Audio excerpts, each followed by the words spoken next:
Hiburan mendidik jiwa hanya yang terbaik di IKIM, Inspirasi Emporia Islami. Berita ini dibawakan khas kepada anda oleh Majlis Agama Islam Wilayah Persekutuan Mawib. Amanah pembayar zakat, Mawib naikkan. Assalamualaikum dan selamat pagi bersama Mazlina Ismail.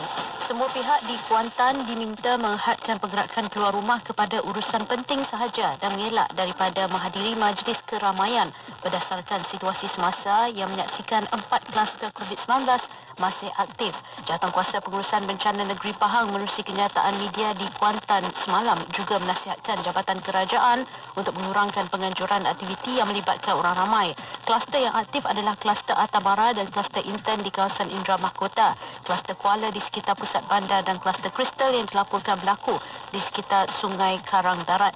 Menurut kenyataan itu, Pejabat Kesihatan Daerah Kuantan setakat ini telah mengenal pasti 763 orang kontak rapat melibatkan 258 rumah atau premis perniagaan yang berkaitan semua kluster terlibat dan menjangkakan bilangannya akan meningkat.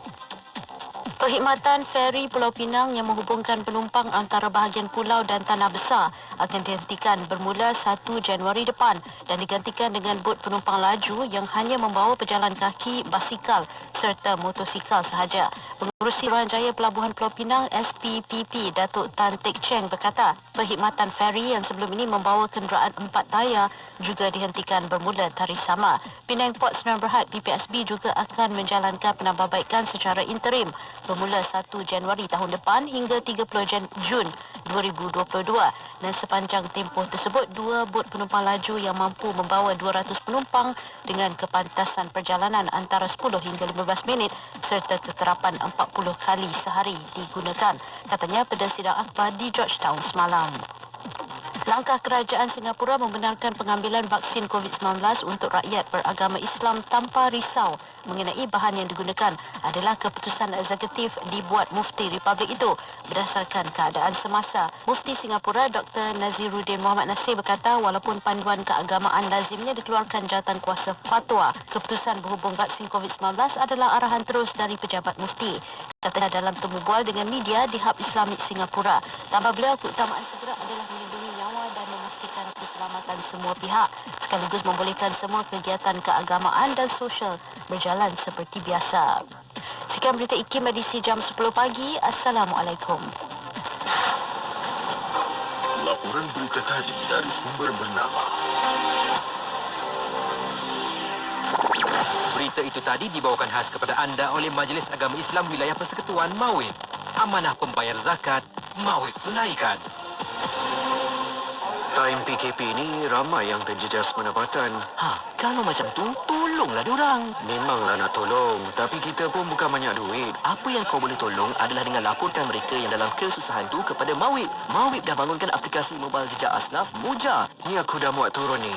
Bagus apps ni. Ada GPS lagi. Ya betul. Dengan GPS, skuad jejak asnaf dapat turun padang dengan lebih cepat dan tepat. Cuma orang susah yang nak dilaporkan tu mestilah menetap di wilayah Persekutuan Kuala Lumpur, Labuan dan Putrajaya. Benda baik kena sebarkan. Muat turun di Google Play Store ada, di Apple App Store pun ada. Capsule Master. Pada 21 November 2009, kursus bimbingan rohani Siri 4 2009 telah berlangsung selama 3 hari di Institut Latihan Dakwah Selangor, ILDAS, Sungai Lang, Sabak Bernam, Selangor. Seramai 189 orang peserta yang terdiri daripada orang yang kena tangkap OYDS yang melakukan kesalahan di bawah enakmen jenayah syariah Negeri Selangor 1995 tetapi kesnya tidak didakwa di mahkamah.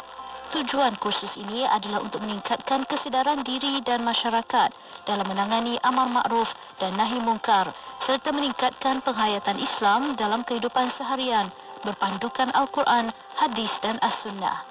Pelbagai aktiviti diadakan kepada para peserta seperti slot ceramah, latihan dalam kumpulan, muhasabah diri, riadah, aktiviti kerohanian seperti Qiyamul Lail, solat secara berjemaah yang dikendalikan oleh fasilitator yang dilantik. Petikan fakta ini disediakan oleh Seksyen Dokumentasi dan Penerbitan Arkib Negara Malaysia. Subhanallah walhamdulillah wa la ilaha illallah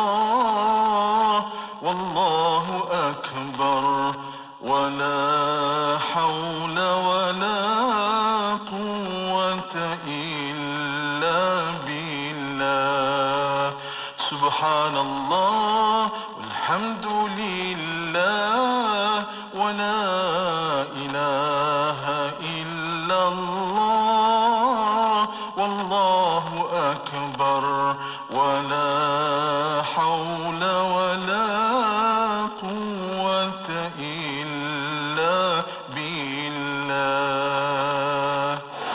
Man, jangan lupa ya, 20 Disember ini Ada apa pula? Tak tahu apa-apa pun. Nak pergi bercuti ke? musim COVID-19 ni.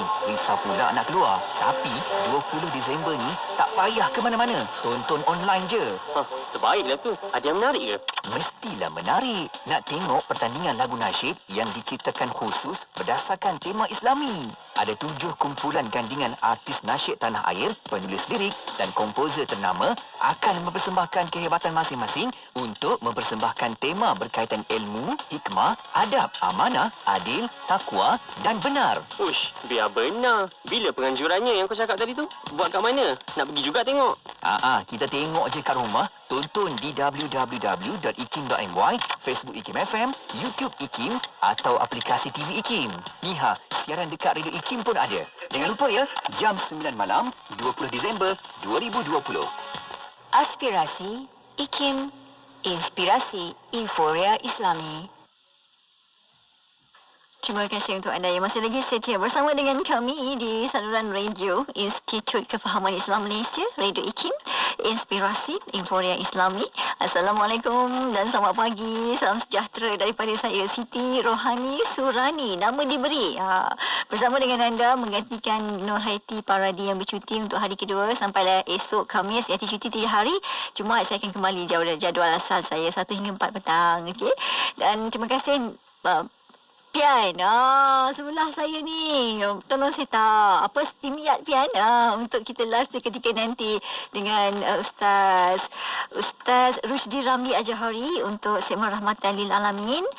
Kita akan kongsi-kongsikan tentang tajuk Rasional 7 tahun. Apa benda yang 7 tahunnya tu? Itu kita akan tahu seketika nanti. Apa tidur? Pian bagi signal tidur. Okey, Rasional 7 tahun tidur. Okey, menggantikan segmen orang ni dia ginilah kan. Dia tak hafal sangat semua benda. Okey, apa pun terima kasih tim Warna Pagi, Pian dan juga Hazwan Shah untuk anda yang dah pun temankan sebelum ni 4 jam dan saya 4 jam seterusnya sampai 2 petang nanti. Dah sarapan ke belum? Sarapan. Moga dengan sarapan itu dapat menyuntiklah sedikit tenaga dan keceriaan bagi memulakan hari anda. Jom kita mulakan hiburan hari ini, pertemuan bersama dengan saya. Paduan suara antara Raihan dan juga Alif Satar. Lagu ni sesungguhnya ini versi 2019, banyak versi rupanya. Dia lagu kalau banyak tulis tahun tu maknanya dia banyak versi. Lagu yang sama tapi versi tahun 2019. Lagu ni untuk anda. Moga di mana pun berada sentiasa dilindungi Allah Ta'ala. Ikim, inspirasi Inforia Islami.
Tak hadir,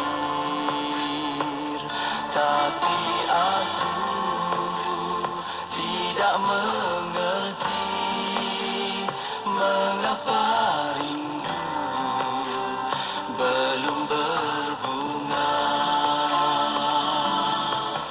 Sesungguhnya walau ku ikuti semua permata di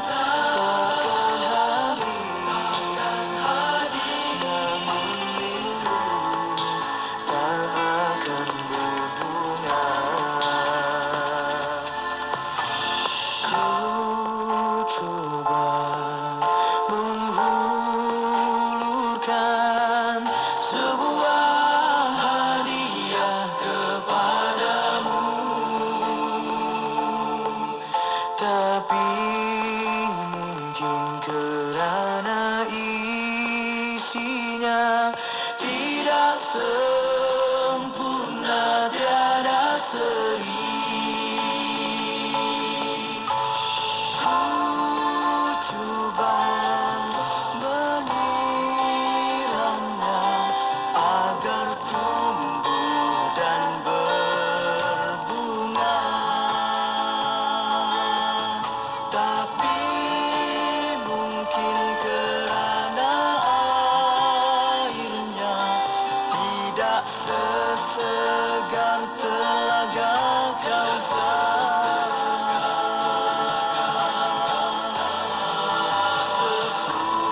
Sesungguhnya walau ku kutip semua permata di dasar lautan, sesungguhnya walau ku siram dengan air hujan dari 7 langit biru, namun cinta takkan hadir, namun rindu tak akan berbunga jika tidak mengharap rahmatmu, jika tidak menagih simpati padamu ya Allah. Tuhan, hadiahkanlah kasih-Mu kepadaku. Tuhan, kurniakanlah rinduku kepadamu. Moga ku tahu syukurku adalah milik-Mu.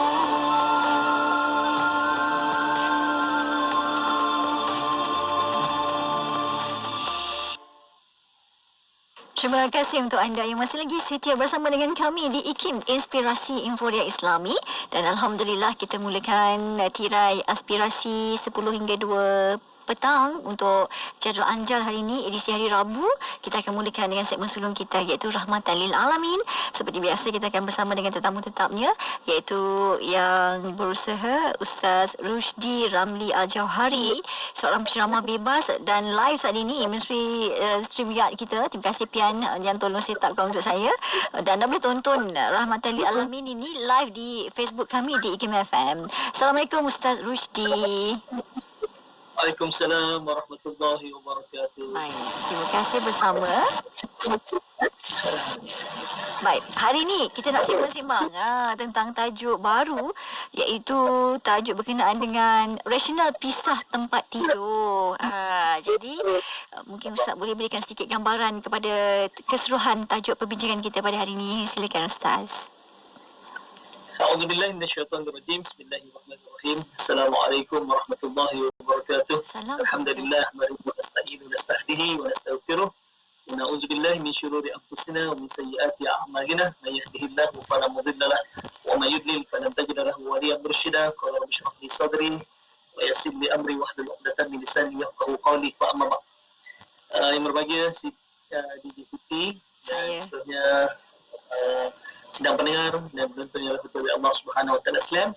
Pertama dan selama-lamanya, marilah sama-sama kita merafatkan setinggi kesyukuran kepada Allah Subhanahu Wa Taala kerana kita diizinkan bertemu pada pagi ini. Mudah-mudahan pertemuan kita insya-Allah akan menjadikan sesuatu yang terbaik dalam kehidupan kita dan insya-Allah kita duduk dalam majlis ilmu dan dikira sebagai ibadah yang akan memberatkan neraca timbangan kita dan seterusnya akan kita mendapat syafaat Nabi sallallahu alaihi wasallam dan juga syurga Allah Subhanahu Wa Taala. Insya-Allah amin.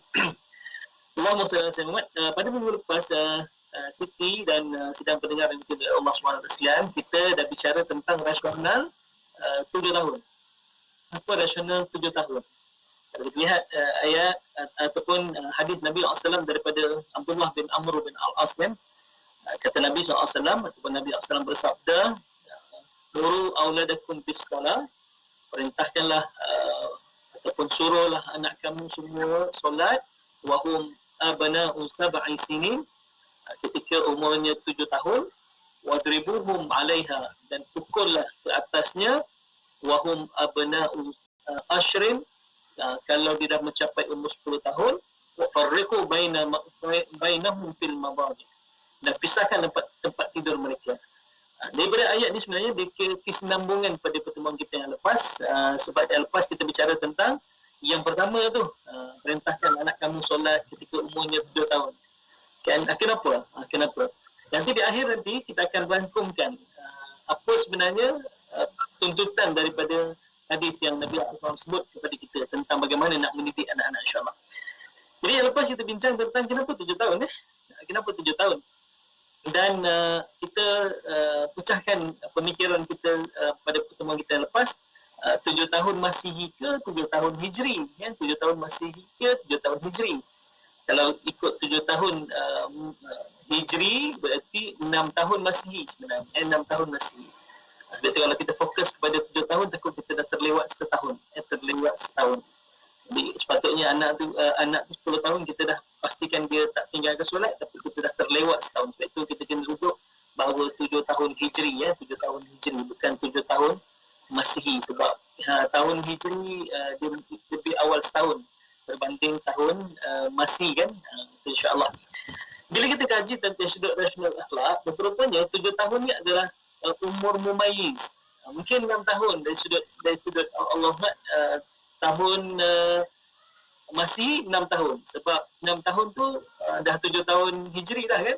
Jadi 7 tahun ataupun 6 tahun adalah umur mumayyiz. Apa maksud mumayyiz? Mumayyiz dah seorang kanak-kanak sudah mencapai satu peringkat sebelum balik. Sebab para ulama kata umur mumayyiz ni antara 7 tahun hingga 15 tahun. Ya, 7 tahun hingga 15 tahun itu adalah umur mumayyiz. Jadi umur mumayyiz ni satu peringkat sebelum mereka masuk ke akil balik. Jadi umur mumayyiz ni itu bila seorang sudah tahu, bila kanak-kanak sudah tahu membezakan antara mana yang baik dan mana yang buruk. Jadi ini sudah dikira sebagai mumayyiz. Akalnya sudah hampir sempurna. Dia dah boleh berfikir tentang mana baik, mana buruk. Jadi itulah mumayyiz. Yang kedua, rupa-rupanya syarat sah suatu ibadah itu adalah daripada umur mumayyiz, ataupun disebut oleh para ulama kebolehan tamyiz. Bila anak-anak sudah boleh membezakan antara yang baik dengan yang buruk, itu sudah memasuki usia mumayyiz, dan dan mereka sudah ada satu kebolehan yang dipanggil tamyiz. Sebab itu disebut bahawa anak ni dah dikira dia boleh dah kira sah, segala amal ibadah dia adalah dikira daripada umur mumayyiz. Betul kita bicara yang lepas, kalau anak ini mengimami solat ibu dan ayahnya, ibu dan ayah jadi makmum kat belakang, kan? Jadi bila yang dikira sah kita berimamkan anak kita, umur mumayyiz. Umur mumayyiz. Jadi umur mumayyiz ni adalah umur yang dikira sah, segala ibadah yang dilakukan. Itulah kenapa 7 tahun. Dari sudut rasional psikologi dan sains kita bincang lepas, rupanya iaitu kita ni bermula pendidikan secara formal di Malaysia dan banyak juga dunia ini ialah umur 7 tahun. Umur 7 tahun adalah pendidikan secara formal. Kalau kindergarten tu ataupun tabika, pusat asuhan tu dia lebih kepada macam asuhan dan membina anak-anak ni dengan skill bermain. Dia buat main play-doh lah, buat macam-macam lah kan. Itu, dan bila ikut kajian psikologi, rupa-rupanya umur 7 tahun ni adalah fatra atau tempoh ready to learn. Mereka dah mula belajar. Ketika itulah Islam meletakkan bila dah boleh menerima pelajaran, mereka dah ada sifat yang dipanggil berdikari. Mereka buat sesuatu dah tanpa pertolongan daripada ibu dan ayahnya. Maksudnya pergi tandas pun nak buang air tak payah lagi jerit nak apa, nak kalau nak kencing dia panggil apa ada istilahnya kan, dia tak boleh panggil, dah boleh pergi sendiri dah, dah pandai istinja sendiri, dah pandai sibuk sendiri dah kan. Mandi pun tak dia nak mandi tak ya, maksudnya dah pandai mandi sendiri, ambil towel sendiri kan. Tu jadi mereka ni ready to learn. Sebab itu bila ready to learn, Islam dah mula dah. Maksudnya perintah untuk solat, perintah untuk solat. Kemudian kalau kita rujuk yang sebelum ini, rasional 3 waktu, iaitu kita bicara tentang minta izin pada masuk bilik mak dan ayah pada 3 waktu tu, dah kena ajar dah, ada adab nak masuk bilik macam mana. Dah beritahu dah bahawa bilik tidur mak ayah ni adalah ruang peribadi, ruang privacy untuk ibu dan ayah. Sebab itu dah sampai proses tu. Yang kedua, rupa-rupanya umur 7 tahun ni adalah puncak memasuki twindom. Twindom ni maksudnya adalah dah sampai tahap keremajaan, dah masuk ke remajaan. Jadi kalau 7 tahun ni kita isi dengan Allah SWT, dengan program, dengan pendidikan yang baik, dia akan menguasai anak-anak untuk perkembangan akan datang. Jadi ini sebenarnya waktu 7 tahun ni macam kita beli komputer baru ataupun kita beli handset baru, kita dah install program-program yang kita nak guna. Contohnya kita nak guna WhatsApp kan, jadi kita dah install WhatsApp. Lepas tu kita nak mula install apa lagi yang program-program lain, waktu solat terutama contohnya kan. Jadi anak-anak ni umur macam komputer. Jadi umur 7 tahun ni adalah waktu yang paling sesuai untuk kita install semuanya, untuk kita install semua. Betul. Kenapa kita bincang tentang rasional 7 tahun pada pertemuan kita pada yang lepas, insya-Allah. Dan hari ini kesinambungannya kita nak bincang adalah bila dah umur 7 tahun tu, apa yang perlu kita isi pada mereka. Dan bila dah umur 7 tahun, mereka ni dah ready to learn, mereka dah menginjak masuk ke dunia akil balik. Dari sudut hukum pun dah sah mereka solat kan. Jadi apa yang kita nak isi? Itulah kita hari ini nak bincang secara insya-Allah detail tentang rasional pisah tempat tidur. Rasional pisah tempat tidur dan apa kaitan dengan solat. InsyaAllah kita bicara bentuk tu. Ya, Siti, kita berhenti dulu sekejap untuk di laluan kodim. Okey, itu gambaran keseluruhan pusingan awal untuk apa yang kita nak kongsikan dengan pendengar kita. Itulah yang dimasukkan oleh Ustaz Rusdi. Tajuk kita rasional pisah tempat tidur. Baik, kita nak alu-alukan pendengar. Kalau ada soalan boleh hantarkan di 2 platform yang kami sediakan. Yang pertama, like kami di IKIM FM. Boleh tinggalkan soalan di sebelah video live kita, Rahmatan lil Alamin. Ataupun cara kedua, hantar ke WhatsApp konti kami, nomornya 0112900404. Kita nak rehat seketika, Ustaz Rusdi dan juga para pendengar, para penonton semua. Kita akan kembali selepas ini. Jadi anda jangan ke mana-mana. Terus setia bersama dengan kami di IKIM Inspirasi Inforia Islami.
Jangan kita ragu, cobalah sedaya mampu, hidupkan berarti. Kita kembali bersama saat ini para pendengar. Menerusi segmen Rahmatan lil Alamin buat para pendengar yang baru je dengarkan Radio IKIM. Saat ini kita bersama dengan Ustaz Rusdi segmen simbang tentang tajuk rasional pisah tempat tidur. Jadi Ustaz, mungkin nak sambung sambil-sambil saya tengok kalau ada soalan daripada pendengar kita. Silakan. Auzubillahi minasyaitonirrajim. Bismillahirrahmanirrahim. Allahumma salli ala sayyidina Muhammad. Okey, jom kita masuk terus tajuk yang kita nak bincang pada pagi ini insya-Allah, iaitu rasional pisah tempat tidur.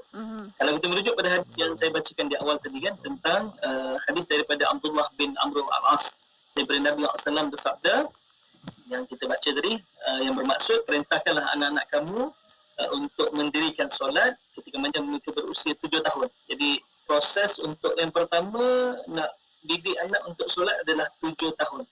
Itu masih lagi proses suruh, perintah. Tapi wadribuhum, dan pukul mereka. Kalau mereka tak solat, pukul. Dan pukul yang mendidik, bukan pukul yang mendera, pukul yang mendidik. Okey.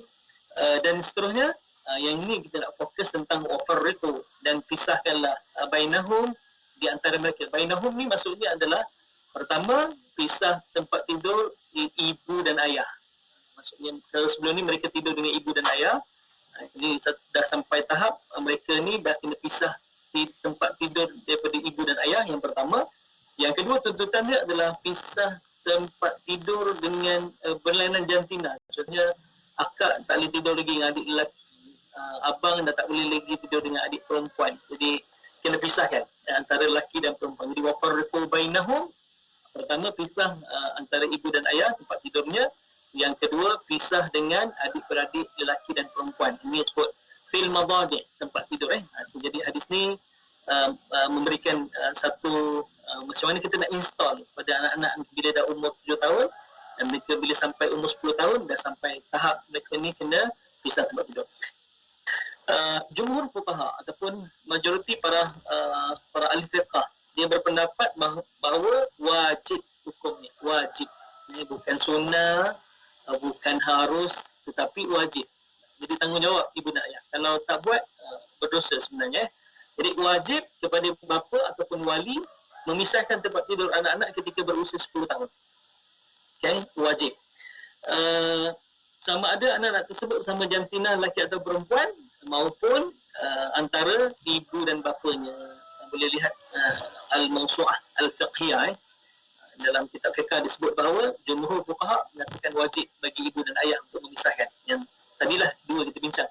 Yang pertama pisah dengan ibu dan ayahnya, yang kedua pisah dengan adik-adik lelaki dan perempuannya. Jadi contoh, jadi dua tuntutan yang perlu kita buat, dan hukum wajib bagi ibu dan ayah. Sebab apa dia wajibkan? Sebab ada implikasi yang sangat buruk kalau kita anggap perkara ni remeh, dan ada implikasi buruk kalau kita Allahumma salli alaihi kita rasa macam yalah kasihan ke apa ke. Ini adalah proses pendidikannya. Okey. Cuma dia mengasingkan, kalau dari sudut ada orang mungkin bertanya Siti dan pendengar yang dimati oleh Allah SWT sekalian, mungkin ada bertanya, Ustaz, bagaimana mereka yang kita lihat mungkin rumah mereka tak memenuhi kriteria sebagai rumah Islam yang perlu kepada 3 bilik, satu untuk bilik ibu dan ayah, yang kedua bilik anak lelaki, yang ketiga bilik anak perempuan. Kadang-kadang ialah kita tahu 80-an punya rumah yang kos rendah, dia 2 bilik je. 2 bilik. Macam mana pula? Okey, dari sudut ni perlu diutamakan untuk menjadikan bilik anak perempuan. Jadi anak lelaki tidur kat luar tak apa. Anak lelaki tidur kat sofa tak apa. Ataupun kita bentang tilam tidur di ruang tamu tak apa lelaki. Cuma keutamaannya adalah kepada anak perempuan kita. Keutamaan kepada anak perempuan. Kalau yang tak cukup bilik tu, keutamaan anak perempuan. Okey, tapi insya-Allah kurang-kurangnya rumah ni ada 2 bilik lah kan. Rumah ada 2 bilik.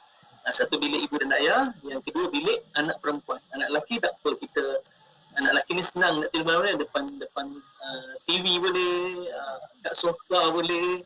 Anak lelaki ni senang dan tak ada aurat pun sebenarnya kalau kita tengok kan sebenarnya berbanding anak perempuan ni. Sebab itu keutamaannya diberikan kepada anak perempuan. Okey. Kalau kita rujuk, sebenarnya proses pendidikan untuk pisah tempat tidur ni bermula umur 7 tahun. 7 tahun bukan saja perintah untuk solat, tetapi kita dah bermula. Jadi takut umur 10 tahun kita akan menghadapi masalah. Sebab itu kalau kita merujuk pada hadis ni, dimulakan dengan wahum abana'u sab'in sinin. Mereka ini berumur 7 tahun. Jadi selain daripada solat, ini kita kena tekankan juga untuk pisahkan tempat tidur. Jadi bagaimana cara kita nak memisahkan tempat tidur? Mungkin lah anak kita ni umur 7 tahun, 8 tahun ni masih nak tidur dengan kita lagi kan? Nak tidur dengan kita lagi. Allahumma SWT. Jadi macam mana caranya? Itu dia kena umur 7 tahun. Bukan 10 tahun tu kita secara drastik, secara tiba-tiba. Bila secara tiba-tiba mungkin kita akan hadapi masalah. Dia kena bermula daripada Allahumma salli ala sayyidina Muhammad, bermula daripada umur 7 tahun. Tipsnya yang saya rujuk antara pandangan dari sudut pakar bagaimana pendidikan anak-anak ni, yang pertama adalah kita beri anak buat pilihan sendiri. Maksudnya kita libatkan anak dalam proses menyiapkan bilik tidur yang dia minta. Dia nak cadarnya warna apa, dia nak bilik warna apa kan, kemudian lampu tidur macam mana, baju tidur macam mana, kita kena raikan dia. Jadi biar anak buat pilihan sendiri supaya dia rasa teruja, seronok untuk ada bilik sendiri kan. Okey. Yang kedua, kita beri masa anak untuk bersedia sebenarnya. Beberapa hari sebelum tidur bilik sendiri, beritahu dia kenapa kena ada bilik sendiri, apa rasional kan. Kemudian jadi anak dah tahu dia kena tidur dalam bilik dia, jadi beri masa, bukan secara drastik. Sebab itu kita sebenarnya kena daripada umur 7 tahun dah, 7, 8, 9 tu dah kena beritahu dah. Okay, mungkin 7, 8 tu masih susah lagi. Cuba kita mula daripada 9 masuk 10 tu, kita beri dia masa untuk bersedia. Dah boleh dah? Okey, jom. Tapi bukan mula umur 10 tahun, tapi kita mula daripada umur 9 tahun. Setahun lebih awal ketika tu. Macam mana? Jom. Nak tidur bilik sendiri tak? Kita sentiasa beri dia. Okay. Yang ketiga, dia sebut oleh pakar lah. Beritahu kelebihan ada bilik sendiri. Beritahu ada kelebihan bilik sendiri. Sebab itu katakan pada dia, orang yang ada bilik sendiri ni, orang yang cool, orang yang hebat. Anak mama berani. Anak mama dah dewasa dah. Anak mama dah dewasa. Jadi kena ada bilik sendiri. Macam abang tengok macam kakak ada bilik sendiri dah. Jadi adik ni ada bilik sendiri. Jadi adik nak buat apa kat bilik tu, itu ruang peribadi adik sendiri. Macam mama dengan papa, mungkin ni bilik mama dengan papa. Maksudnya ini ruang peribadi mama dengan papa. Jadi adik pun kena ada ruang peribadi sendiri. Jadi kita kena beri rasional kenapa tu. Yang keempat, temankan anak kalau dia tak berani. Kadang-kadang anak ni tengah-tengah malam, kita dah pisahkan tempat tidur kan. Tengah-tengah malam, dia masuk dalam bilik kita, tiba-tiba ada kat celah kita. Jadi kita bawa balik ke bilik dia, lepas tu kita temankan dia sampai dia tidur. Okey, lepas tu kita balik ke bilik kita tidur. Andai kata dia datang lagi, pukul 4 pagi datang sebenarnya. 4 pagi. Kita pun angkat dia balik, pergi tempat tidur tu, kita tepuk dia sampai dia lena, kita balik tempat kita biar dia tidur macam tu. Jangan biarkan, tidur sini lah, susah lah. Kita dah hantar sana, balik semula kat bilik kita. Balik semula, jangan. Itu akan merosakkan sistem merosakkan tarbiyah kita sebenarnya. Jadi, Allahumma salli, kita kena raikan dia. Jadi, temankan dia. Mungkin mama dia temankan dia sampai pagi mungkin. Mungkin sehari, 2 hari, mungkin bahkan masa seminggu. Jadi, Allahumma salli. Tak apa, itu proses untuk pembelajaran dia. Ya. Tapi masalahnya juga kita ni kadang-kadang lah, daripada kecil kita dah tanamkan sifat apa? Sifat anak-anak ni takut gelap. Mungkin cerita zombie ke, cerita apa lagi yang dilihat di TV. Benda-benda tu tak sepatutnya kita beri pada anak-anak kita untuk tonton. Sebab tu kalau kita tonton cerita yang hantu, dia ada P13. Maksudnya perlu pengawasan ibu bapa. Jadi tak perlu benda tu. kalau anda kata dia tengok pun, kita kena nyatakan, alah ni berlakon je lah, orang jadi hantu. Ni bukan berlakon betul. Hantu bukan macam ni kan, hantu bukan macam ni. Jadi bila mereka tahu bahawa bukan semestinya gelap tu ada hantu. Kadang-kadang kita juga silap dulu kecil. Kita suruh anak kita tidur. Diam. Kat luar tu ada momok tu. Ada momok kat luar tu. Jadi kita yang telah menanamkan satu perkara, kat luar tu ada hantu. Jadi tidur, diam, jangan bising. Jadi anak bila duduk seorang-seorang dia fikir dah momok. Walaupun dia tak pernah bertemu hantu tu macam mana, walaupun tak tengok hantu macam mana, sebab tu cara macam tu kan. Okey. Yang kelima, yang terakhir ni, insyaAllah ni tips bagaimana nak misalkan tidur anak kita. Iaitu puji anak atas keberanian dia. Oh abang, adik memang terbaik lah. Kan, boleh tidur sendiri. Anak mama ni dah bujang lah. Maksudnya, kita cuba berikan hadiah. Okay. Nak hadiah apa? Abang adik dah berjaya, dah tidur seorang, nak hadiah apa? Jadi kita kena raikan dengan tentang tu insyaAllah. Okey. Siti dan sedang pendengar rahmati Allah SWT, ada 5 tanda anak kita dah sedia. Dah sedia untuk tidur di katil sendiri. Yang pertama adalah mereka melakukan aktiviti bebas tanpa dikawal lagi dah. Okey. Yang kedua, anak sudah mempunyai rutin tidur yang tetap. Maksudnya pukul 10 dia dah tidur dah. Itu senanglah. Lepas tu mereka ni tak sedar sampai pagi. Jadi bila dah ada tanda ni, mereka dah bersedia sebenarnya untuk pisah tempat tidur. Yang ketiga, mereka dah bertanya tentang katil mereka sendiri. Kakak ada bilik sendiri kan? Saya? Jadi bila macam tu, kita kena raikan dah. Maksudnya mereka dah bersedia dah. Okay? Yang keempat, kalau ni dah bercerai susu badan lah. Tapi rekod tak tahulah, ada yang 5 tahun masih menyusu badan lagi, ada 5 tahun masih menyusu badan lagi, walaupun 2 tahun dah pisahkan dah, tapi ada yang sampai 5 tahun masih menyusu badan. Kalau mereka dah menyusu badan, berarti mereka dah bersedia dah. Yang kelima, mereka meniru dan perbuatan dan percakapan ibu bapa. Ini antara tanda-tanda, 5 tanda yang anak tu dah bersedia untuk tidur sendiri insyaAllah. Jadi kita sambung tentang rational science dan juga rational attitude akhlak untuk itu insyaAllah. Kristi. Okey, Ustaz. Okey, jom kita raikan soalan daripada pendengar kita. Boleh insyaAllah. Soalan yang ditanyakan oleh pendengar kita di WhatsApp dulu, okey, daripada Atikah dari Jepun. Soalannya, anak-anak saya ada 3 orang, iaitu 3 orang lelaki. Kesemua mereka saya pisahkan tempat tidur ketika berumur 3 tahun. Adakah terlalu awal, Ustaz? Yelah, sebab tahap matang budak ni tak sama kan. Anak orang mungkin 8 tahun baru matang, anak kita 3 tahun dah matang. Macam mana, Ustaz? Betul. Kesedaran kadang-kadang membuatkan anak kita matang terlebih awal. Kesedaran membuatkan anak kita lebih matang. Ataupun mereka ni jarak umurnya dengan abang-abangnya jauh, jadi mereka bergaul dengan abang dan kakak, itu pun juga mempengaruhi cara pemikiran anak kita. Ya, anak kita dah bertindak cara dewasa. Mungkin ada yang sampai 15 tahun jarak dia dengan adik dia, ada yang 12 tahun. Jadi abang dah tak nak pakai baju bunga-bunga lagi, atau baju kantor-kantor lagi. Semua dia nak ikut dewasa. Jadi adik pun nak juga, saya pun nak juga macam abang kan.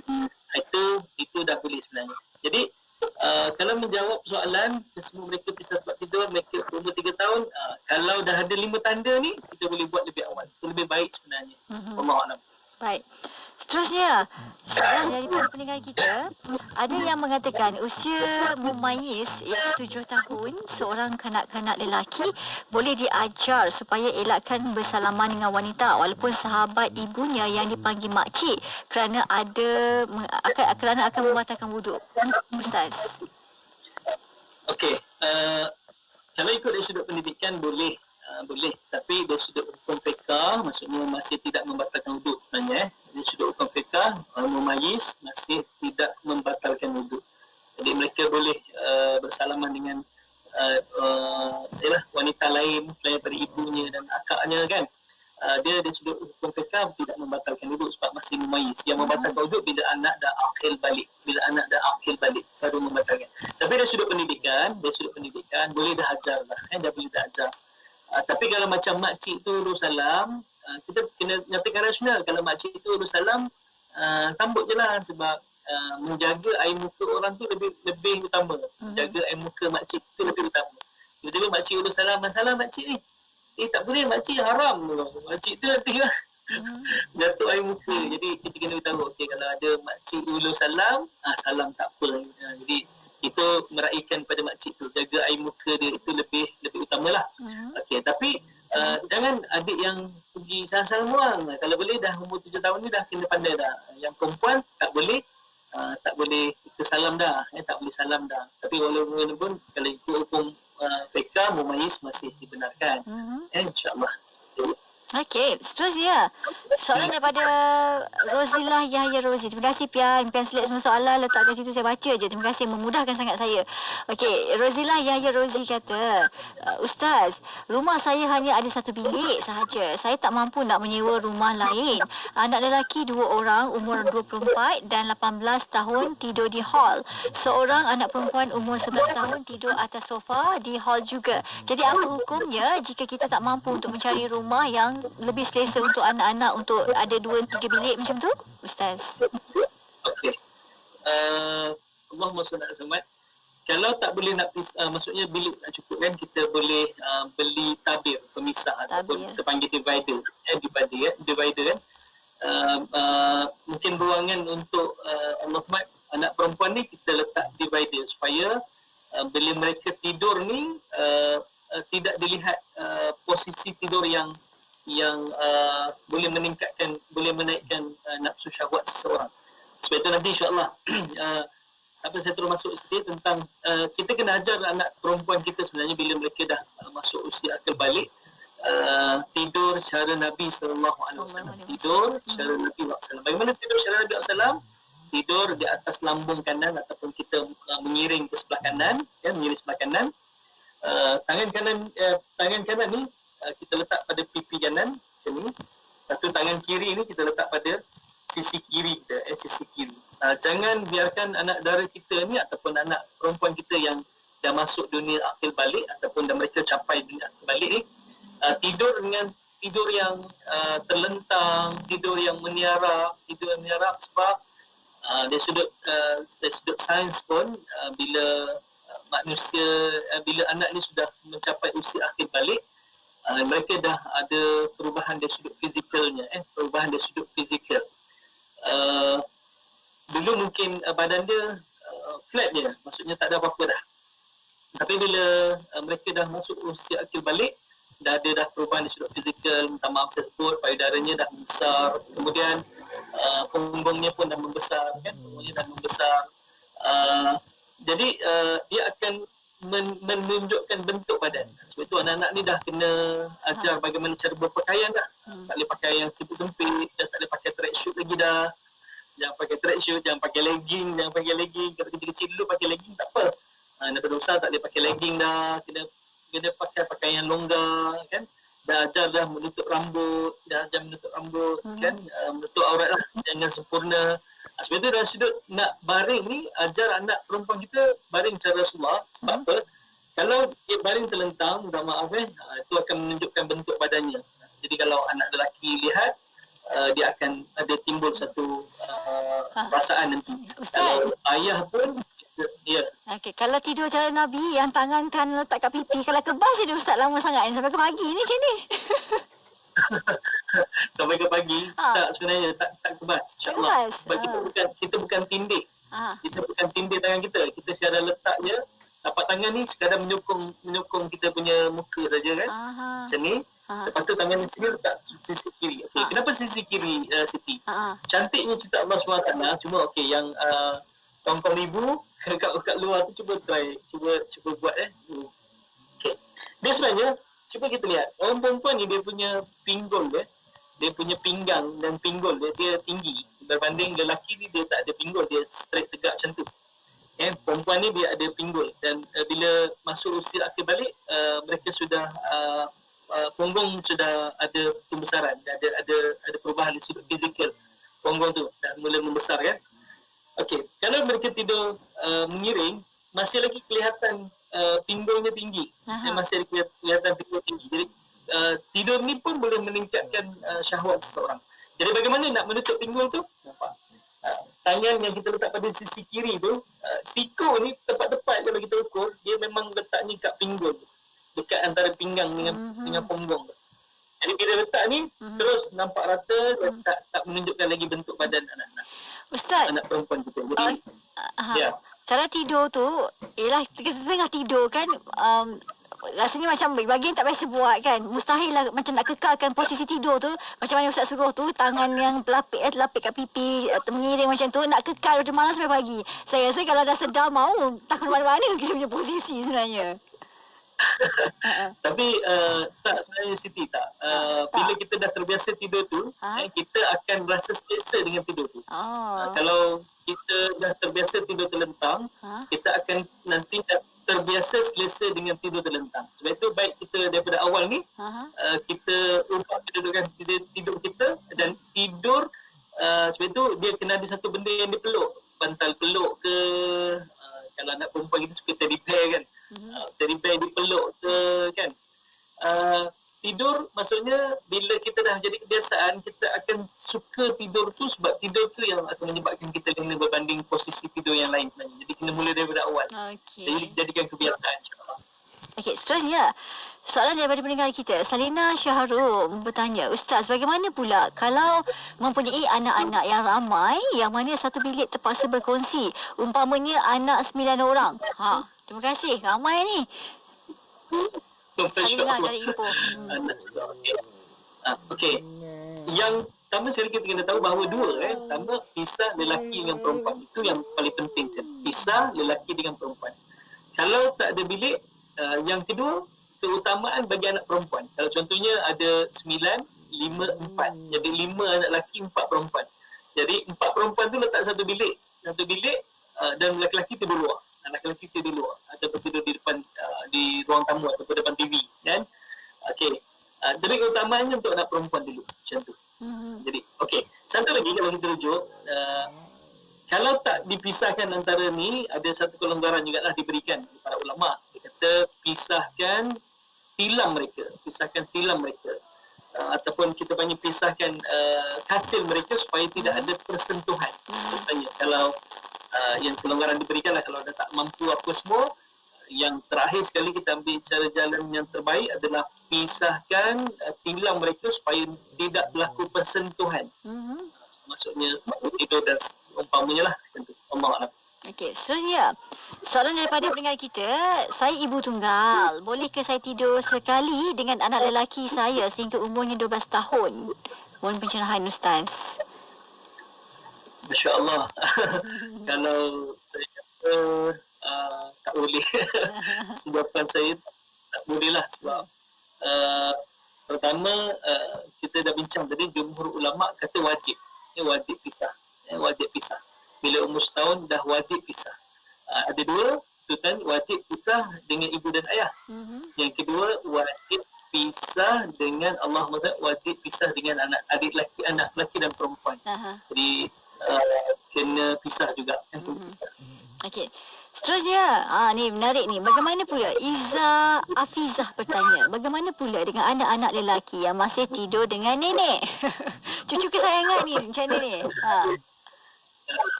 Anak lelaki yang macam mana tu? Maksudnya kalau anak lelaki yang baru berusia nak masuk ke dunia balik, sebaiknya pisahkan ya. Kalau anak dewasa, lagilah kita kena pisahkan. Lagi wajib kita pisahkan. Bila anak dewasa, lagi wajib kita kena pisahkan. Kadang-kadang ialah kita tahu, anak nenek pun takkan timbul nafsu ni kata kan. Contohnya, jangan. Kita jangan beri luar pada syaitan untuk kacau kita. Maksudnya, banyak kita dengar kes-kes kan.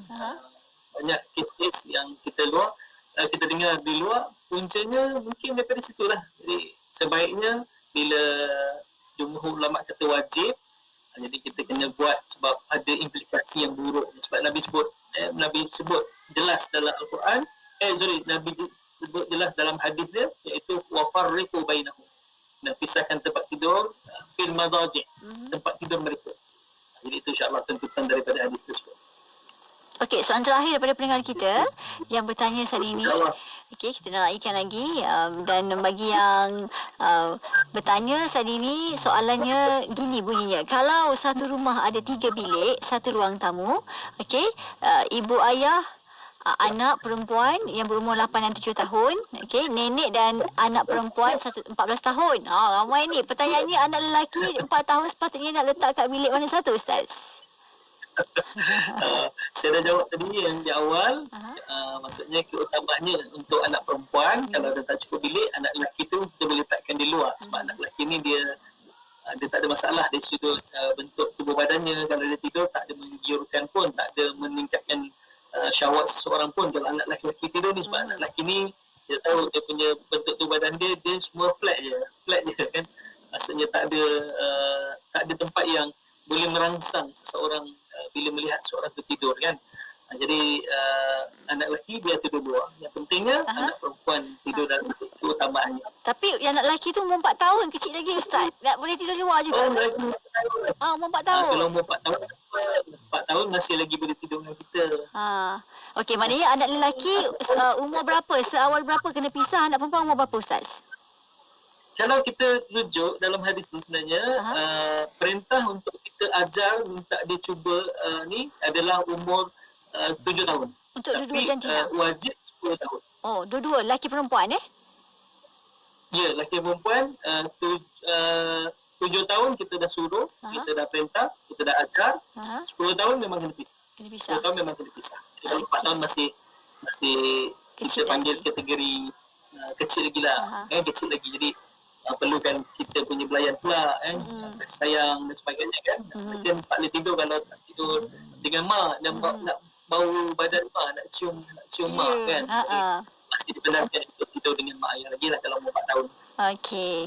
Baik Ustaz, kita pun dah sampai ke penghujungnya. Okey, kalau sempat satu lagi ni. Okey, meraihkan Pian suruh tanya soalan ni. Wah, Fauzi Ryan. Ustaz, rumah saya ada 2 bilik je. Satu bilik ayah, bilik besar emak saya. Tapi saya tidur di ruang tamu. Saya bujang macam mana tu Ustaz? Ada 2 bilik, satu bilik ayah, bilik besar mak saya. Mak saya. Okey. Jadi tak ada masalah. Orang lelaki ni tidur kat mana tak kisah pun. Tidur ruang tamu pun tak apa. Yang penting sebetulnya kalau ada adik perempuan, kalau ni keutamaannya perempuan diberikan bilik. Perempuan diberikan bilik. Dan yang kedua tuntutannya adalah ibu dan ayah tu kena pisahkan tidur dengan anak-anak tu. Okey. Jadi kita tadi bincang dulu awal. Pertama, tuntutan ni adalah pisah tidur dengan ibu dan ayah. Yang kedua, pisah tidur dengan anak perempuan, adik-adik lelaki dan perempuan pisah. Okay.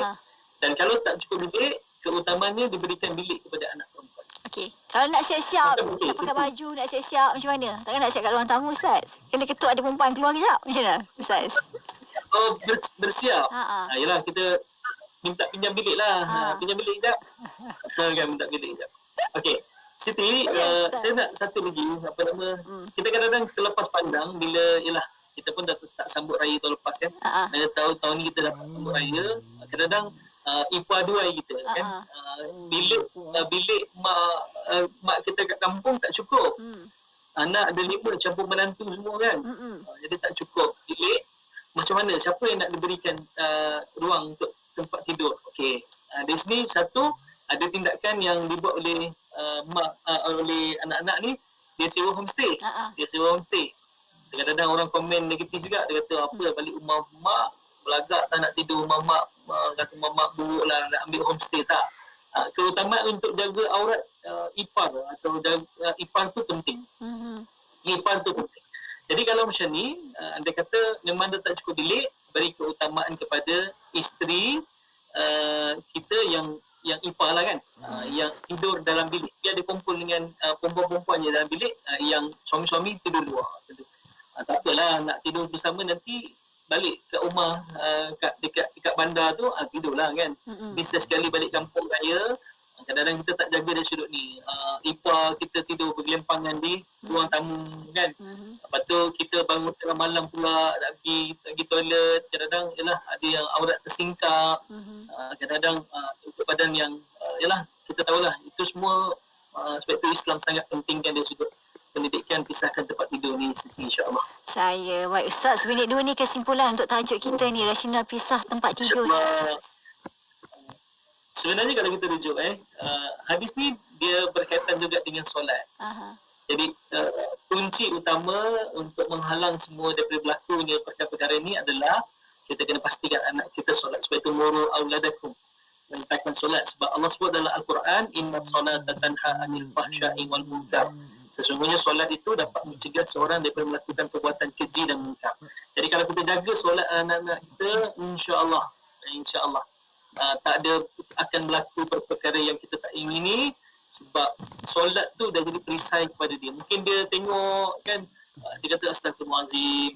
Yang sebut astagfirullahalazim tu daripada diri dia itu adalah hasil daripada solat dia. Sebab solat yang betul, solat yang terbaik adalah akan menatijakan seseorang tu akan menghindarkan diri daripada melakukan perbuatan keji. Betul. Habis ni pertama solat, yang kedua kita tempat tidur. Rupanya kunci utamanya adalah solat. Kalau kita jaga solat anak-anak kita, laki dan perempuan, ibu dan ayah jaga solat, insya-Allah rumah tangga ni takkanlah ada berlaku, sebab semua masing-masing Allah jaga. Yang kedua, mereka semua ada perisai, mereka ada pelindung, mereka ada antivirus yang boleh virus-virus luar masuk kepada anak kita. Betul, penting solat insya-Allah. Baik, terima kasih tetamu kita iaitu Ustaz Rusdi Ramli Al-Johari menerusi segmen Rahmatan lil Alamin pagi ni untuk tajuk kita rasional pisah tempat tidur. Terima kasih pendengar yang tonton yang tanyakan soalan, moga beroleh banyak manfaat dengan kita mempraktikkan apa yang disebutkan Ustaz dalam bab-bab pisah tidur ni. Dan terima kasih banyak-banyak Ustaz. InsyaAllah jumpa lagi untuk sini akan datang. Assalamualaikum. Waalaikumsalam warahmatullahi wabarakatuh. Untuk anda, sekian segmen Rahmatan lil Alamin. Teruskan setia bersama dengan kami selepas ini di mana IKIM, Inspirasi Emporia Islami.